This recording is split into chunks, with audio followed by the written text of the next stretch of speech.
Hello everyone, welcome back. तो हमारा पेटी cash book under which method, analytical method या एनालिटिकल पेटी कैश बुक का इलिस्ट्रेशन 1 हम सॉल्व कर रहे हैं, राइट। कल के लेक्चर में हमने सारी ट्रांजैक्शंस को पोस्ट किया। पोस्ट करते वक्त हमने अमाउंट्स को अमाउंट पेड में तो लिखा ही लिखा, साथ ही साथ हमने एनालिटिकल कॉलम्स में भी लिखा कि वो कौन से कैटेगरी का खर्चा है।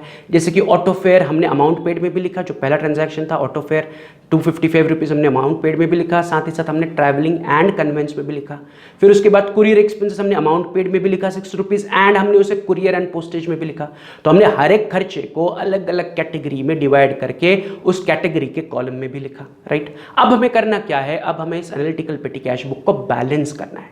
लेकिन बैलेंसिंग से पहले मैंने आपको एज अ होमवर्क कहा था कि जितने भी कॉलम से मैंने अंडरलाइन किए हुए हर एक कॉलम की take a total, right, do the mathematics. तो सबने किया होगा, तो आपका टोटल एंड मेरा टोटल मैच करते हैं एंड फिर हम पेटी कैश बुक को बैलेंस करते हैं। पहला मैं टोटलिंग करूंगा एंड फिर बैलेंसिंग करूंगा। Is it clear? तो टोटल की शुरुआत हम करते हैं with the amount paid column से। तो अमाउंट पेड में 1 तारीख से लेकर 30 तारीख तक सारी ट्रांजैक्शन है, तो उनको मैं अगर ऐड करता हूं तो उसकी टोटल आ रही है अमाउंट पेड कॉलम की ₹6,550। तो अमाउंट पेड कॉलम की टोटल कितनी आ रही है? 6,550। तो वही टोटल मैं लाइन जो ड्रॉ की है टोटल के लिए, उसके नेक्स्ट लाइन पर लिख रहा हूं 6,550। नीचे सबने टोटल लिखी 6,550।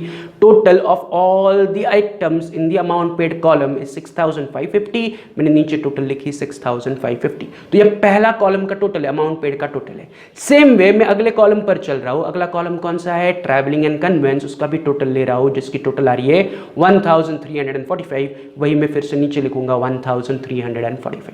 फिर उसके बाद चलते हैं पोस्टेज एंड कुरियर। उन सब की टोटल आ रही है 750। कितनी एंट्रीज है? 5 एंट्रीज दिख रही है, यस और नो? तो 60 रुपीज से लेके 140 तक सारी अमाउंट्स को ऐड करो, टोटल आ रही है 750। नीचे टोटल लिखो 750। Is it clear? उसके बाद टेलीफोन ऑब्लिक मोबाइल का खर्चा है, उसमें एक ही एंट्री है 270 की, तो उसकी टोटल इज 270। सिंपल, यस और नो? उसके बाद प्रिंटिंग एंड स्टेशनरी, उसमें मुझे 4 एंट्रीज दिख रही है, उनको ऐड करो, टोटल आ रही है 2,490। नीचे भी लिखो 2,490, राइट। फिर अगला है कैरेज एंड कार्टेज। उसमें 2 आइटम से टोटल करो, आ रही है 235। टोटल में लिखो 235, राइट। एंड लास्ट कॉलम या second last column before LF is miscellaneous expenses. उसमें 3 एंट्रीज है, टोटल करो, आ रहा है 1,460, 1,460, right. And there is no item in ledger, तो उसकी टोटल करने की जरूरत नहीं है। यहां तक क्लियर है? तो मैंने क्या किया, मैंने जितने भी अमाउंट कॉलम थे, अमाउंट पेड से लेके हमारे सारे एनालिटिकल कॉलम्स थे या कॉलमनर पेटी कैश बुक के कॉलम्स थे, जिन में अमाउंट दिख रही है हर एक की टोटल ली। सिर्फ मैंने अमाउंट रिसीव्ड का टोटल नहीं लिया, अमाउंट रिसीव्ड छोड़ के बाकी सारे अमाउंट कॉलम की मैंने टोटल ले ली।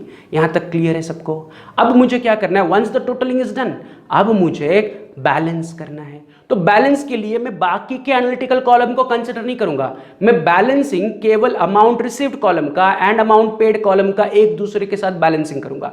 एनालिटिकल कॉलम का बैलेंसिंग नहीं होगा। Balancing will be of amount received column and amount paid column, right. तो अमाउंट रिसीव्ड का टोटल कितना है? 8,000 एंड अमाउंट पेड का टोटल कितना है? 6,550। मैं इसका टोटल 8,000 क्यों ले रहा हूं? एक ही एंट्री अमाउंट रिसीव्ड में, तो total is 8,000 and amount paid में जितनी एंट्रीज है उसकी टोटल इज 6,550। तो दोनों में से बड़ी अमाउंट क्या है? तो दोनों में से बड़ी अमाउंट है 8,000, यस और नो?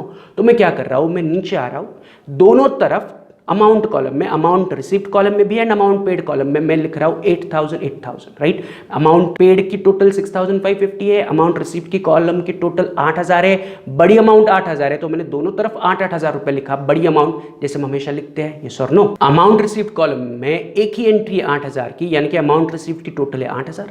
अमाउंट पेड में जितनी एंट्रीज थी उसकी टोटल है 6,550। तो 8,000 बड़ा है, इसलिए मैंने टोटल, बड़ा टोटल हम जैसे हमेशा लिखते हैं, दोनों तरफ मैंने 8,000 लिखा, बैलेंस करने के लिए बड़ी फिगर दोनों तरफ। अब मैं क्या करूंगा, आई कैलकुलेट डिफरेंस। बड़ी अमाउंट 8,000 माइनस छोटी अमाउंट 6,550, मुझे डिफरेंस मिल रहा है 1,450। कितना डिफरेंस मिल रहा है? 1,450। कि मेरे पास 8,000 रुपए आए, उसमें से 6,550 खर्च किए, तो अभी भी मेरे पास 1,450 रुपीज का बैलेंस है। इस इस 1450 बैलेंस को मैं उठाऊंगा एंड अमाउंट पेड कॉलम में लिखूंगा, क्योंकि अमाउंट पेड की टोटल छोटी है, तो जिस तरफ की टोटल छोटी है हम बैलेंसिंग फिगर उस तरफ लिखते हैं। 8000 ये ऑलरेडी अमाउंट रिसीव्ड 8000 बड़ा है, अमाउंट पेड 6550 है छोटा है, तो वहां पर 1450 कम है, तो मैंने वहां पर 1450 लिखा, तो अब दोनों तरफ बैलेंस हो गया, इक्वल हो गया, दोनों तरफ की टोटल 8000 होगी, राइट। तो 1450 इज माय बैलेंसिंग फिगर, जिसे मैं कहूंगा बाय बैलेंस कैरिड डाउन। क्या कह रहा हूं मैं उसे? बाय बैलेंस कैरिड डाउन, कि इतना at the end of this month मेरे पास बैलेंस बचा।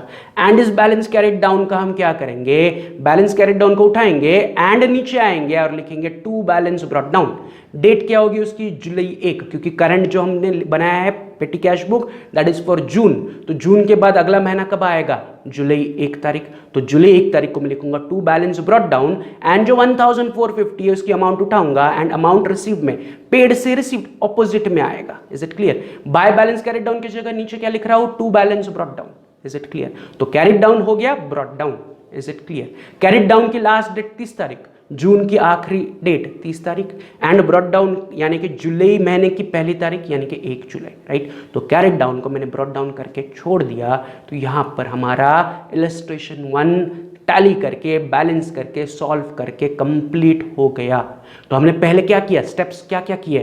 पहले तो हमने क्वेश्चन पढ़ा, फिर हमने मार्क किए कि हमें कौन से एनालिटिकल कॉलम बनाने हैं, फिर हमने फॉर्मेट बनाया, फिर हमने हर एक ट्रांजैक्शन को पोस्ट किया, पोस्ट करते वक्त हमने खर्चों को एनालिटिकल कॉलम के साथ साथ अमाउंट पेड कॉलम में भी लिखा, फिर हमने टोटलिंग की एंड फिर बैलेंसिंग किया। तो this are the steps in which we have solve the sum, yes और नो। तो यहां पर हमारा पहला illustration on analytical petty cash book complete हुआ। थोड़ा हमने टाइम लेके सॉल्व किया, बट समझने के लिए धीरे धीरे करके स्टेप बाय स्टेप हमने उसे समझा, यस और नो। तो आपका आज का होमवर्क ये है कि इसे फिर से रीसॉल्व करो, वही स्टेप्स फॉलो करो, राइट। बट होमवर्क करो अगले सम के बाद। तो we are moving on next sum. आज हम और एक सम सॉल्व करने वाले हैं, जितना बन सके उतना। तो अभी हम सॉल्व करने वाले हैं illustration number 2 from your text book. Illustration 2, illustration 1 के बाद का अगला सम इलस्ट्रेशन 2, जो ऑलरेडी मैंने फर्स्ट लेक्चर में आपको कहा था एज अ होमवर्क कि इलस्ट्रेशन 2 पढ़ो एंड एनालिटिकल कॉलम के लिए मार्किंग करके रखो। तो अगर आपने किया होगा तो चेक करते हैं आपका मार्किंग क्या है एंड एक्चुअल मार्किंग क्या है, या कि हमें कौन से एनालिटिकल कॉलम बनाने हैं, राइट। तो पहला काम क्या है? जब भी एनालिटिकल पेटी कैश बुक का क्वेश्चन आएगा, स्टेप 1 या पहला काम आपको क्या करना है? सारे ट्रांजैक्शंस को पढ़ना है, जो खर्चे है उनका एनालिटिकल कैटेगरी क्या है, एनालिटिकल कॉलम कौन सा उनके लिए बनाना है, वो पेंसिल से मार्क करके रखना है, ताकि हमें फॉर्मेट ड्रॉ करने में आसानी होगी। Is it clear? तो पहले पढ़ते हैं क्या कह रहे हैं। Enter the following transaction in the analytical cash book under impress system for जुलाई 2018। तो एनालिटिकल पेटी कैश बुक ही बनाना है, but what do you mean by impress system? तो उन्होंने कहा है इम्प्रेस सिस्टम के अंदर बनाना है। इम्प्रेस सिस्टम क्या होता है वो हम टैली करने के वक्त देखते हैं। तो अभी इम्प्रेस सिस्टम दिमाग से निकाल दो। अभी हमने लास्ट क्वेश्चन में जो किया वही हमें स्टार्ट टू एंड करना है। जब हम बैलेंसिंग करेंगे, बैलेंसिंग के वक्त आपके दिमाग में बत्ती जलनी चाहिए कि इम्प्रेस सिस्टम है। इम्प्रेस सिस्टम क्या होता है अभी मैं एक्सप्लेन करूंगा, तो फिर आगे का आपका काम क्या होगा उतना कॉन्सेंट्रेटेडली नहीं होगा, फिर इसके बारे में सोचोगे। तो इम्प्रेस सिस्टम क्या होता है अभी दिमाग से हटा दो। इम्प्रेस सिस्टम हम टैली करने के वक्त देखते हैं क्या है, राइट। अभी इम्प्रेस सिस्टम भूल जाओ, अब नॉर्मल कॉन्सेंट्रेट करो कि हमें करना क्या है। हमें ट्रांजैक्शंस को पढ़ना है एंड एनालिटिकल कॉलम के लिए मार्किंग करना है, या एनालिटिकल कैटेगरी ढूंढनी है कि ये कौन से कैटेगरी में हमें लिखना चाहिए। Is it clear? तो मैं क्या कह रहा हूं कि यहां पर हमें एनालिटिकल पेटी कैश बुक ही बनाना है, जैसे हमने इलस्ट्रेशन 1 में बनाया था, but under impress system. Impress system क्या होता है अभी मत सोचो, उसे हम क्वेश्चन के एंड में देखते हैं कि क्या करना है। अभी का हमारा काम है हम क्वेश्चन पढ़ेंगे एंड मार्क करेंगे कि कौन सा खर्चा कौन से कैटेगरी में आएगा, राइट। तो लेट्स स्टार्ट विद 1 तारीख, कैश बैलेंस 335। तो ये खर्चा नहीं है, ये कह रहा है कि पेटी कैशियर के पास ऑलरेडी 335 हाथ में था, तो इसके लिए कोई एनालिटिकल कॉलम नहीं बनेगा, ये अमाउंट रिसीव्ड में जाएगा। ये सॉर नो कि balance brought down, this is our opening balance. ये खर्चा नहीं है, तो ये ओपनिंग बैलेंस से अमाउंट रिसीव्ड में जाएगा। दूसरा वो कह रहे हैं cash received from head cashier, again ये भी अमाउंट रिसीव्ड कॉलम में जाएगा। इसके लिए कोई अलग से स्पेशल कैटेगरी करने की जरूरत नहीं है, खर्चे के लिए कैटेगरी बनानी है। अमाउंट अगर मिल रही है तो वो अमाउंट रिसीव्ड में लिखेंगे हम, जैसे हम लास्ट सम में करते थे, फॉर्मेट में अमाउंट रिसीव्ड में लिखते थे, यस और नो। फिर अगला है give gift to clerk Omkar. Omkar को आपने गिफ्ट दिया, राइट। तो अगर आप आपके क्लर्क को गिफ्ट दे रहे हो, उसका बर्थडे था या कुछ स्पेशल ओकेजन था, हमने उसे गिफ्ट दिया, तो ये स्पेशल कैटेगरी कौन सी आएगी? Miscellaneous expenses. तो गिफ्ट टू क्लर्क आएगा अंडर मिसलेनियस एक्सपेंसेस, मतलब हमें मिसलेनियस एक्सपेंसेस का कॉलम बनाना पड़ेगा। दूसरा, paid for registered and speed post, register and speed post के लिए हमने पे किया, तो इसके लिए हमने कैटेगरी बनाई है कुरियर एंड पोस्टेज, ये और नो, या कुरियर ऑब्लिक पोस्टेज।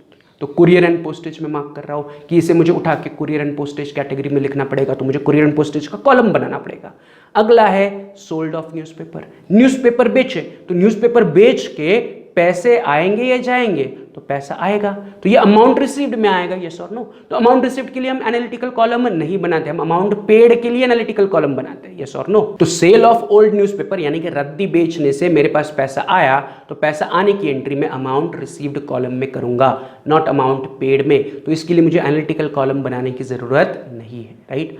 आगे 7 तारीख, washing charges paid to peon, washing charges miscellaneous में जाना चाहिए। Washing charges, cleaning charges, sanitation charges, ये सारे साफ सफाई के खर्चे उठाने हैं।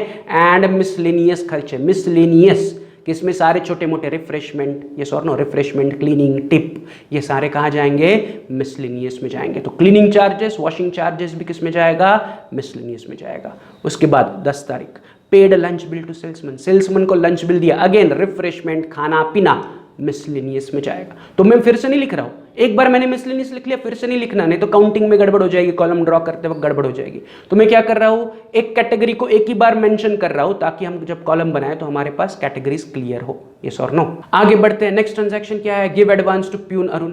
अब मैं यहाँ पर एडवांस दे रहा हूं, प्यून जो है मेरा अरुण नाम का प्यून है, उसे मैंने एडवांस में 500 रुपए दिए। एडवांस दिया मतलब उसके सैलरी के पैसे मैंने एडवांस में दिए, तो मैं खर्चे के लिए नहीं दे रहा हूं, I am giving it as advance. तो इस एंट्री को जब भी हम एडवांस या किसी पर्सन को पैसा पे करेंगे तो it is to be recorded in a ledger column. कौन से कॉलम में रिकॉर्ड करना है? लेजर। तो बाय डिफॉल्ट जब हम petty cash book, analytical petty cash book बनाते हैं तो लेजर अकाउंट या लेजर का कॉलम आपको बनाना ही पड़ता है, but still I am writing here ledger. तो जब आप अरुण को, विजय को, संजय को, किशोर को, किसी को भी एडवांस दोगे, पैसा पेड इन एडवांस, या शाम को पैसा दे दिया, या स्वीटी को पैसा दे दिया, या कुमार को पैसा दे दिया, it to be recorded under ledger. जब भी आप किसी व्यक्ति को पैसा दोगे, पर्सन को पैसा दोगे, when there is a personal account involved, when there is a personal account involved in petty transaction, it is to be recorded in ledger column.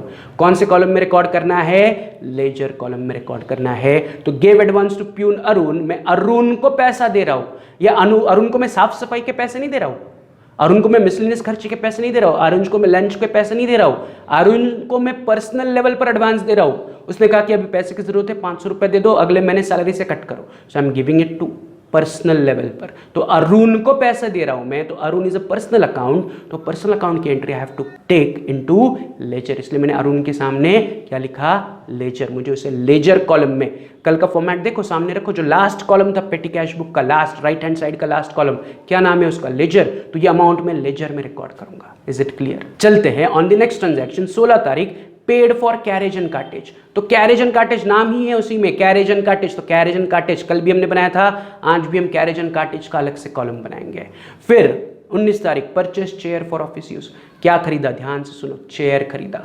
तो अगर मैं चेयर खरीद रहा हूं तो chair is an asset, yes और no? They are not goods, chair is what? Asset. एक chair कम पड़ रही थी, तो मैं गया दुकान में, मैंने 300 रुपए की एक प्लास्टिक की चेयर खरीदी। तो chair is an asset of the company और एसेट ऑफ द बिजनेस, तो उसे हम खर्च में नहीं लिखेंगे, चेयर की एंट्री भी हम लेजर में करेंगे। तो अब फिर से ध्यान से सुनो, जब भी कोई पर्सनल एंट्री होगी, नाम की एंट्री होगी, give to Vinod, give to Kumar, give to Sanjay, give to Ajay, give to Vijay, right, ये भी लेजर में आएगा। बट अगर ऐसा कहा है purchase chair, purchase table, yes और नो, तो ये आएगा under ledger because it is asset. Stationery होगी तो printing and stationery, right. But अगर मैं एसेट खरीद रहा हूं, टेबल, चेयर, कंप्यूटर, लैपटॉप, ऐसा कुछ खरीद रहा हूं, पेटी कैशियर ऐसा कुछ खरीद रहा है, तो it will be consider as asset and assets की एंट्री भी की जाएगी अंडर लेजर, राइट। तो लेजर में ऑलरेडी लिख चुका हूं, फिर से मैं लेजर नहीं लिख रहा हूं, बट जब हम सम सॉल्व करेंगे तो मुझे याद रखना है कि चेयर की एंट्री भी मुझे लेजर में करनी है, राइट।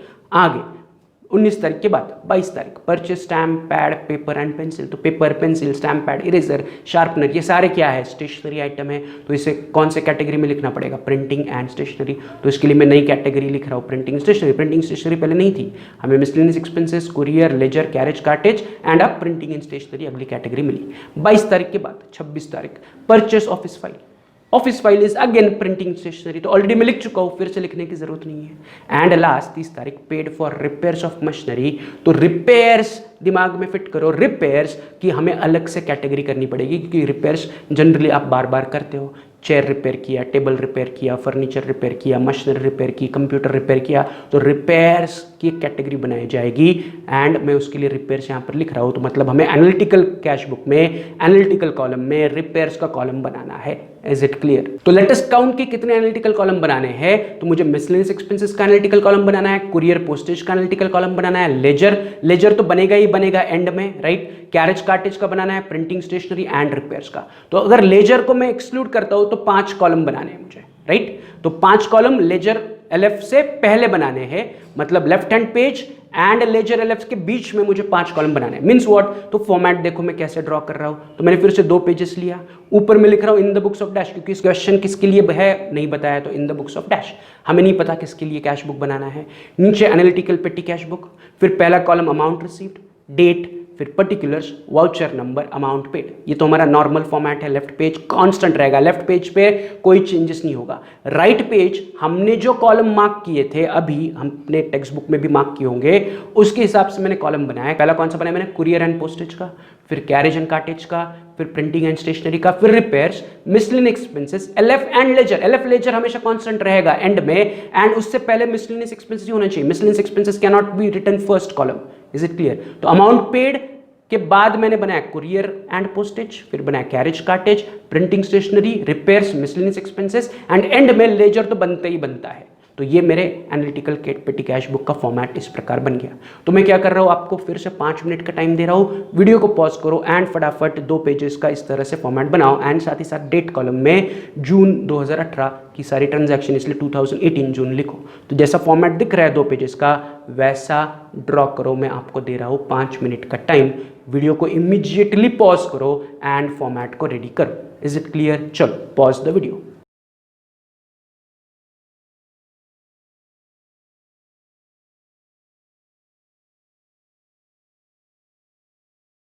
चलो, तो सबने इसी प्रकार 2 पेज का फॉर्मेट रेडी किया है। तो लेट्स स्टार्ट सॉल्विंग दी सम। एक एक करके हम ट्रांजैक्शंस को पढ़ते हैं, उन्हें पोस्ट करते हैं, समझते हैं, राइट। तो let's start with the first transaction. वो कह रहे हैं कैश बैलेंस 335। कैश बैलेंस मतलब ऑलरेडी जून महीने का 1 तारीख के दिन आपके पास 335 पेटी कैशियर, खुद को पेटी कैशियर मानो, तो आपके पास 335 पिछले महीने का बचा हुआ कैश था। तो इसे हम नथिंग बट क्या कहते हैं, opening balance, right. Opening balance को हम क्या करेंगे, मैं आता हूं पर्टिकुलर्स में लिख रहा हूं 1 तारीख, आगे लिख रहा हूं to balance brought down, this is my balance brought down, and इसकी अमाउंट में लिख रहा हूं अमाउंट रिसीव्ड कॉलम में 335। तो जो 335 रुपए मेरे पास कैश इन हैंड थी या कैश बैलेंस था, दैट इज नथिंग बट इस महीने का ओपनिंग बैलेंस। ओपनिंग बैलेंस को हम क्या कहते हैं, टू बैलेंस ब्रॉट डाउन। मैंने लिखा 1 तारीख to balance brought down, but amount मैंने अमाउंट रिसीव्ड कॉलम में लिखी। ओपनिंग बैलेंस मतलब इतना पैसा ऑलरेडी मेरे पास है, राइट। फिर 1 तारीख को और एक ट्रांजैक्शन दिए, cash received from head cashier 2165। तो जो हेड कैशियर था, मेन कैशियर था, उसने मुझे यानी कि पेटी कैशियर को 2165 दिए। उसने कहा कि ये इस महीने के खर्चे के लिए रखो। ऑलरेडी मेरे पास 335 थे, उसने मेरे हाथ में 2165 रुपए और रखे और कहा कि इस पैसों से इस महीने का खर्चा चलो। तो मेरे पास 2165 रुपीज आए। तो दिस इज माई रिसिप्ट।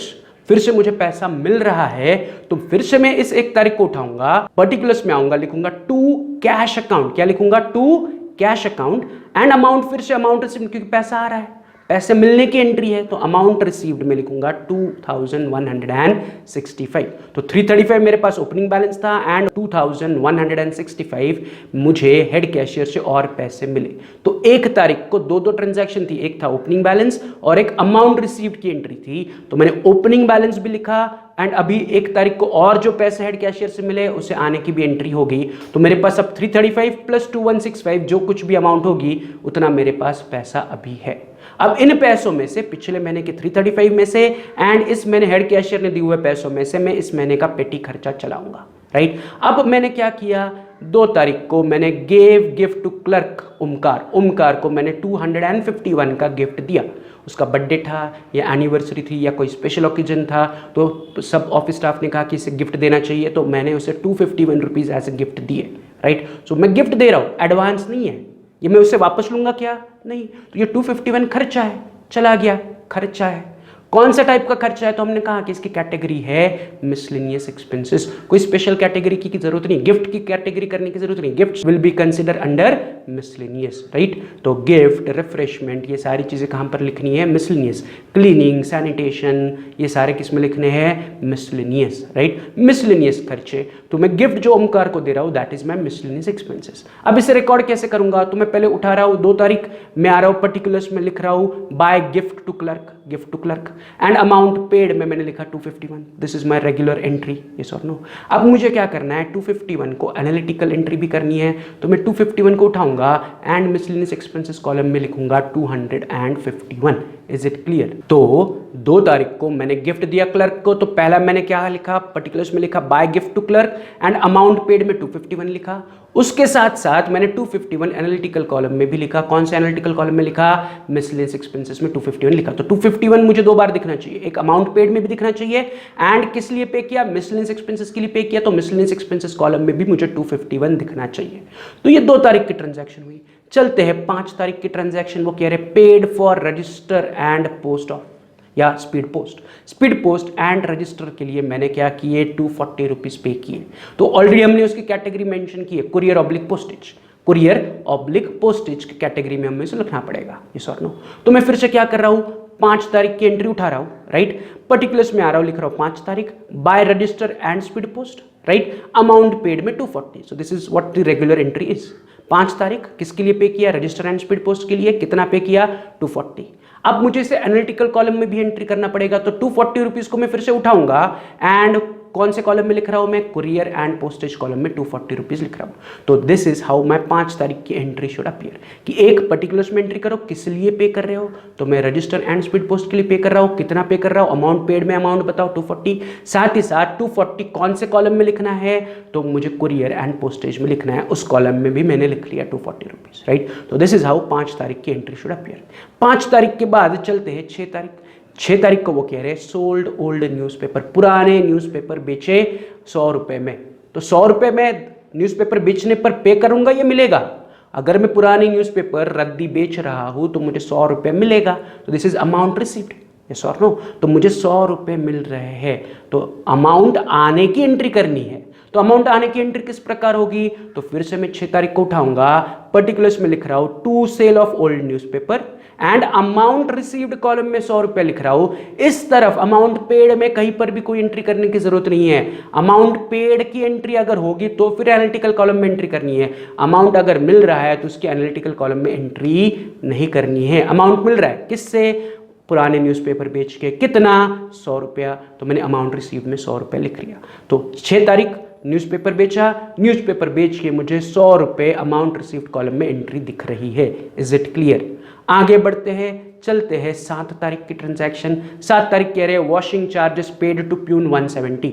मैंने वॉशिंग चार्जेस पे किए, राइट। ऑफिस के साफ सफाई के लिए पैसे पे किए, ऑफिस के सैनिटेशन के लिए पैसे पे किए। इज माई मिसलेनियस खर्चा, आई एम पेइंग, तो खर्चा है, यस और नो। तो मैं क्या करूंगा, 7 तारीख की ट्रांजैक्शन उठाऊंगा, पर्टिकुलर्स में लिखूंगा बाय वॉशिंग चार्जेस, राइट। कितना पे किया, अमाउंट पेड में 170। तो दिस इज हाउ मेरा पहला एंट्री। अब ये 170 रुपीज में पे कर रहा हूं, खर्च कर रहा हूं, तो मुझे उन्हें एनालिटिकल कॉलम में भी लिखना है।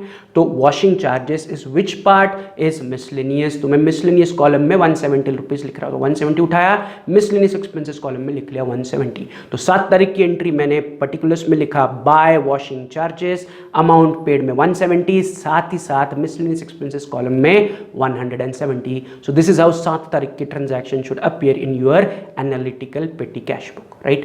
बढ़ते हैं 10 तारीख की ट्रांजैक्शन। 10 तारीख को वो कह रहे हैं paid lunch bill to salesman. Lunch bill, refreshment, खाना पीना will go in miscellaneous again. तो ये भी हमारे लिए मिसलेनियस खर्चा है।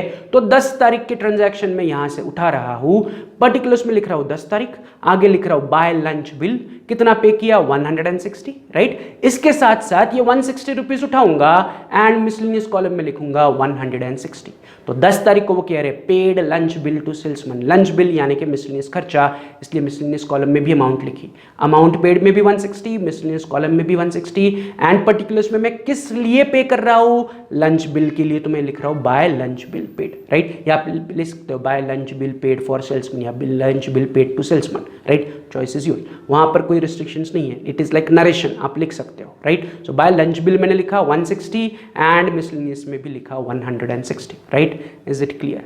आगे चलते हैं 13 तारीख, last transaction for today and homework के लिए आपको क्या करना है, बचे हुए ट्रांजैक्शन को पोस्ट करना है एंड बैलेंस करने की कोशिश करनी है, राइट। बैलेंस हमने अभी सीखा फर्स्ट इलिस्ट्रेशन का, तो ये ट्रांजैक्शन मैं अभी पोस्ट कर रहा हूं, बचे हुए 16 तारीख से लेके 30 तारीख के ट्रांजैक्शन आपको खुद से ट्राई करने हैं, उन्हें पोस्ट करो, बैलेंस करो, राइट। चलो लेट्स कॉन्सेंट्रेट ऑन 13 तारीख। Gave advance to peon Arun, कितना, 500 रुपए का। मैंने अपना जो प्यून था, ऑफिस का प्यून था, उसे 500 रुपए दिए एज एडवांस। मैंने उसे साफ सफाई का पैसा या टिप का पैसा नहीं दिया है, वो बोल रहा है कि पैसे की जरूरत है, मुझे अगले महीने की सैलरी तक टाइम नहीं है रुकने के लिए, मुझे अभी 500 रुपये एडवांस दे दो, तो मैंने उसे 500 रुपये एडवांस दे दिया। सो मैं उसे ऑन पर्सनल लेवल दे रहा हूँ, so personal account of Arun should affect, yes और नो। तो जब आप किसी को पर्सनली एडवांस देते हो, when the personal account is involved, उसकी एंट्री हमें करनी पड़ेगी इन लेजर कॉलम, राइट। जब हम एनालिटिकल कॉलम में एंट्री करेंगे तो हम उसे कौन से कॉलम में लिखेंगे, लेजर। इसलिए मैंने कॉलम बनाते हुए कहा था कि एंट्री जाएगी लेजर में, यस और नो। तो हमें अरुण को एडवांस देने की पैसे करनी है इन लेजर कॉलम। लेकिन इसे लिखना कैसे, तो पहले मैं 13 तारीख यहाँ से उठा रहा हूँ, मैं आ रहा हूँ पर्टिकुलर्स में, वहाँ पर लिख रहा हूँ 13 तारीख by advance to Arun, Arun को एडवांस दिया इसलिए by advance to Arun, amount paid में 500। This is how the first transaction should appear. अब मैं ये 500 रुपये को उठाऊंगा, फिर से मैं 500 रुपये को उठाऊंगा एंड लेजर कॉलम में, लास्ट कॉलम में लिखूंगा 500। तो इसी ट्रांजैक्शन के सामने अरुण को मैंने जो एडवांस दिया वो चला गया लेजर में। लेजर यानी कि वो ट्रांजैक्शन जिसमें पर्सनल अकाउंट अफेक्ट होंगे या फिर रियल अकाउंट अफेक्ट होंगे, लाइक मैंने चेयर खरीदा, टेबल खरीदा या टीवी खरीदा या लैपटॉप खरीदा या कंप्यूटर खरीदा। If I am buying any asset, I have to record it in ledger. If I am giving anybody as a advance, personal account affect हो रहा है तो लेजर में लिखना है, रियल अकाउंट अफेक्ट हो रहा है लेजर में लिखना है। बट अगर nominal account, printing, stationery, carriage, cartage, repair, ये सारे नॉमिनल अकाउंट है तो उनके लिए मुझे एनालिटिकल कॉलम बनाने हैं। Is it clear? या अगर ये नहीं समझ में आ रहा तो सिंपल याद रखो, when there is a transaction in person, person को आप एडवांस दे रहे हो तो लेजर में लिखना है, एसेट की ट्रांजैक्शन है तो लेजर में लिखना है। Is it clear? तो हमने 13 तारीख की ट्रांजैक्शन लिख ली। मैंने अभी आपको कहा था कि 13 तारीख के बाद 16 तारीख से लेके एंड तक जितनी भी ट्रांजैक्शन है वो आपको खुद से पोस्ट करनी, यही करना है, राइट। एंड अगर डाउट है तो फिर कल के लेक्चर में आपके डाउट क्लियर हो जाएंगे। अगर पोस्टिंग आपको क्लियर है तो इमीडिएटली कॉलम्स की टोटल करो, बैलेंस ब्रॉट डाउन करके छोड़ दो, राइट। एंड फिर कल के लेक्चर में हम आपका और मेरा आंसर वेरीफाई करेंगे, राइट। तो डू इट, जब तक खुद से प्रैक्टिस नहीं करोगे तब तक अकाउंटिंग आसान नहीं बनेगा। Practice on your own, solve on your own. Doubt है, डिफिकल्टी है तो वीडियो प्ले करके देखो, otherwise solve on your own. जितना खुद से कर सकते हो वेरी गुड।